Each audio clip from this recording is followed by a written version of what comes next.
السلام عليكم ورحمة الله تعالى وبركاته على أحلى متتبعين لقناة تجربتي الجميلة. كما عودتكم كنبغي ديما ندير معكم الجديد. سبق لكم وشفتوا في قناتي المسمن معمر بالشحمة. هذه الشحمة ديال الكلوة ديال العيد الكبير نشاركها معكم. مسمن تعرفوا الطريقة، ما بغاش نعاود التكرار نفس الطريقة.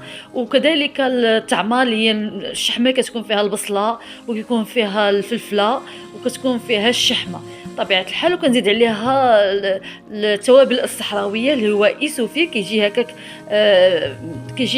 كيجي محمر وزوين وفيه الحروره، كيجي من على الزينات. غنوريكم دابا معايا الطريقه كيفاش كنمونطيو هذا المسمن هذا اللي هو غنديرو ديال الفران ان شاء الله. شوفوا معايا من الاول حتى الاخر. كما شفتوا البنات دابا راه درنا الحشوه اللي جوج مرات، ودابا غنحشيوها مره واحده. كنحلوا هاد القطعه اللي هي كتكون كبيره ونزيدوا عليها جوج كما كتشوفوا معايا في الفيديو صافي. وهذه هو اللي غادي نفردوه ان شاء الله. كما كتشوفوا دابا هادو وجدت اللي غيكونوا عندي ان شاء الله 4 قطع كبار اللي غيكونوا في الفرن.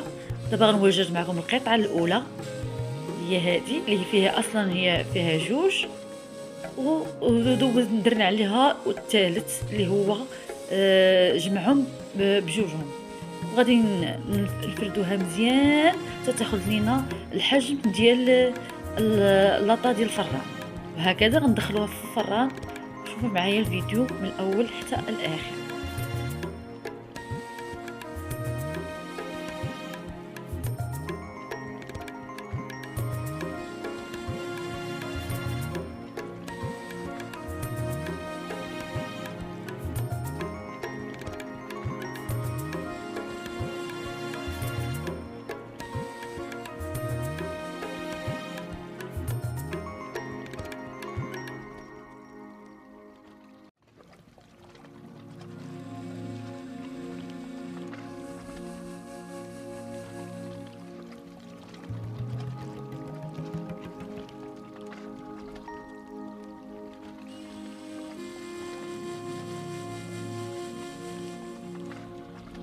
دابا غندخلوها الفرن كيكون شاعل من الفوق ومن التحت على درجه حراره اللي هي كبيره 300 دوغري سي. وكنشوفوا واش تحمر لينا.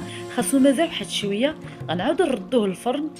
الحراره كاينه من الفوق ومن التحت. تحمرات غادي نخرجوهم وغادي ندخلوا واحده اخرى حتى هي طيب. هما عندنا 4 القطع كما كتشوفوا. ودابا هي ملي كطيب وتخرج هكا كنحطوها في توب ديال الخبز وكنغطيوها بالبلاستيك باش تبقى تحافظ على الحراره ديالتها، وكذلك ما تجينا رطبه، ما تجيناش مهرمشه، تجينا رطبه كتجي زوينه احسن ملي تكون رطبه. ودابا غنقطعها لقطع. كنستعمل هاد السكين هذا. نتوما احرار في بالنسبه للقطع. انا غندير لهم قطع طوال هكا باش يكون بيتزا المغربيه.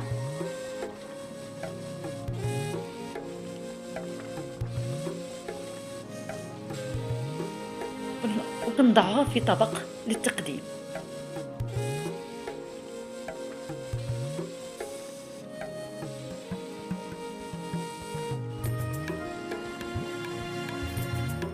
وانا كنوريها لكم دابا من الداخل كي كتجي رطبه وهشيشه والحشوه عامره تبارك الله. ماشي زعما الحشوه راه باينه وعامره.